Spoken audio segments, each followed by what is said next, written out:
My next guest used to be a correspondent for the Today Show and NBC News. Over the past several years, he's traveled the world as the host of National Geographic Explorer on TBS. Please welcome our pal, Boyd Matson.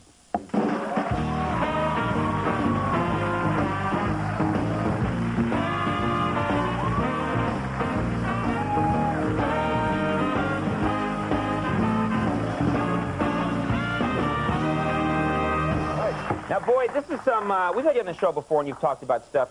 You just did this special.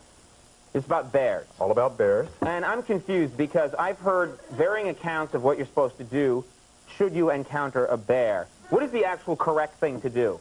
Proper etiquette. First of all, bears hate surprise parties, so make a lot of noise.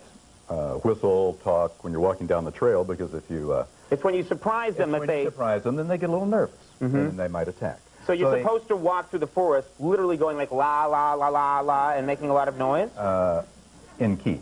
Okay. Yes. All right. And they sell something called bear bells, although some people refer to them as dinner bells, because you could let the bear know. So bears really don't want the encounter. They really want to go away and leave you alone and live their life in peace. But if you surprise them, if you do happen to come upon one in the trail, and the likelihood is great because we've been protecting the bears, so their population is increasing, then you want to stand still. The temptation is to turn and hightail it, but remember that the bear can sprint at up to 35 miles an hour. You're not going to outrun that. A bear can go that fast? I always think of a bear as like, oh, dee-doo, dee-doo, you know. That you could easily outrun a bear. Yeah. Not true. No, you've been watching Yogi Bear. Right. Yeah. That they're busy talking to the park ranger, you know. Pulling tricks on the park ranger. But they can outrun you, so you're supposed to stand perfectly still? Stand still.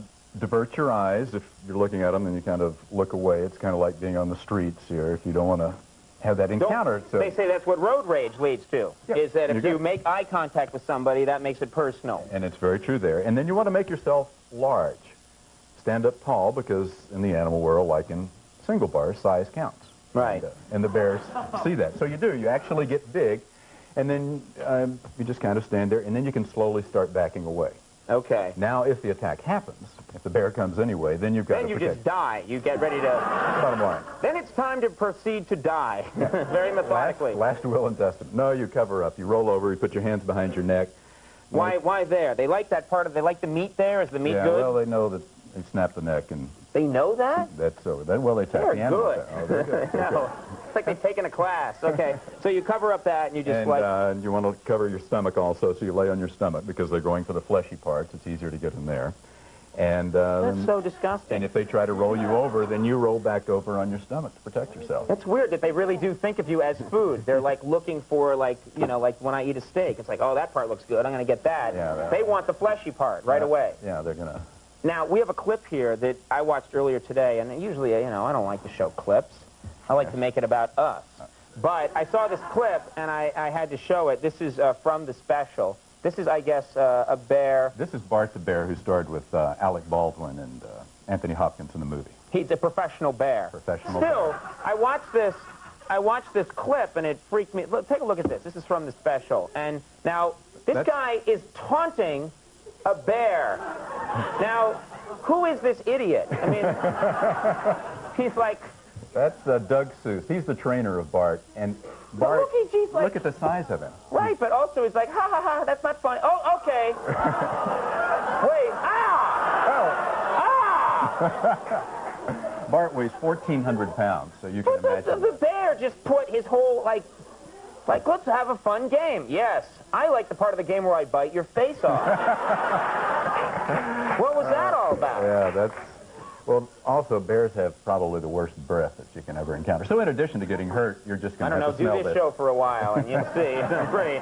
But they do that as I've actually had a trained grizzly doing that to my hand. They like to do this kind of slobbering, and it's like a pacifier with them. Now, the difficult part of that, I wouldn't put my head in the bear's mouth and let it do that. But even on your hand, the bad part with the pacifier, try taking it away from a grizzly, because they don't want to. And so you have to kind of hold out a little treat or something to get them to turn their head, and then you can... Someone else's hand. Yeah. Right. Then you can pull yours away, and I've had them rip my glove off my hand because they're trying to get it back. Now, you've spent some time, I guess, studying polar bears or covering polar bears, and I'm curious, I've heard that the male polar bear is the one that's got the good deal. Is that right?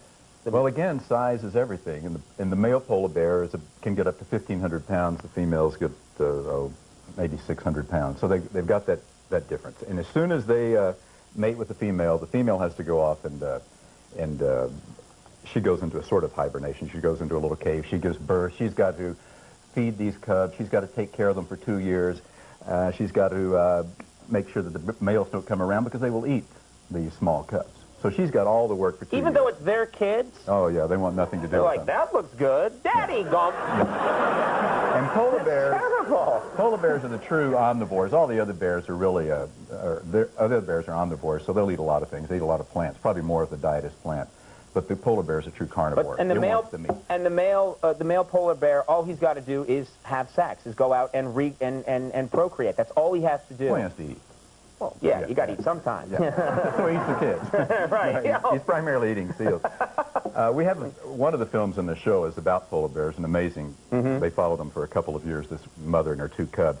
But unconnected to this, I was in Churchill, which is known as the polar bear capital of the world, Churchill, Manitoba, Canada, and we're working on the bear. And we have flown over in a helicopter, shot him with a dart gun, and gone down and working with the biologist. And the dart gun puts him right out. For about an hour. See, I wouldn't trust that. It's like, trust me, he's sleeping. Yeah, let's play with his eyes and stuff. But they roll up. They kind of look at you and you think, are you really under? So what are you doing to this bear while he's knocked out? We take a blood sample, we measure the size, the length, we actually put them in a net, lift them up and weigh them, and I've got some calipers with the scientists. We're measuring the head, and they look in the lip. They've tattooed them in case they check them again the next year. They'll know what bear it is, and they compare the size. But while I'm working at the head... So the bear, pretty much like a lot of sailors, wakes up drunk with a tattoo. That's nice. Only it doesn't say Aussie rules, you know. Or maybe it does sometimes. So, yeah, so we're working at the head of the bear, and I'm not paying attention, and the biologist says, by the way, Boyd, you know, Mark back there is the world's foremost expert in polar bear posteriors. So I look back at Mark, and at that point, Mark has his arm up to the elbow at the polar bear's rear end, taking a stool sample, and I'm thinking... Actually, who's vying for that title? You know, who is in second place? But my bigger question is, can't the guy wait for the polar bear to do his business? I mean, he's got to like, no, I need that stool sample now. Let's drug him, and I'll reach in and get it. I mean, that's... Yeah. And you want just that is the most impatient person I've ever heard of in my life. You know. He's going to have to go to the bathroom. Yeah. Well, he's going to have to go in 20 minutes. No, I want it now. Madness. Either impatience or a fetish. Yeah, right. You know, the whole thing. We don't want to know. Right. That's none of our business. Do that early in the dark. You don't want to do that right at the end when the bear's what if waking the up. bear wakes up, and that guy's halfway up there?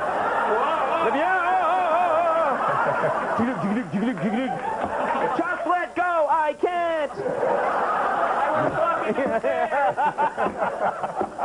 Oh, my God. Bears are fun, after all. The National Geographic Explorer presents Bears, premieres, man, that title just goes on and on and on. Yeah, the Big Bear Show premieres this Sunday, March 8th at 7 p.m. on TBS, and that stuff fascinates me. I'm going to check it out. Hey, Boyd, thank you very much. Entertaining as always. Boyd Matson, Finley Clay is coming up. Stick around. We'll be right back.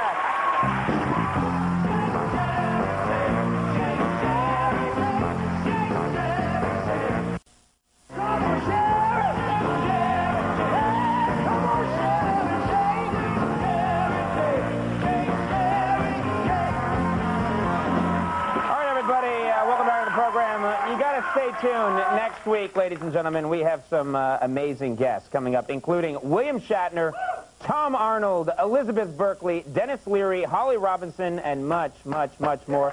So check out those guests. We'll be right back with Finley Quay. You want to hear this?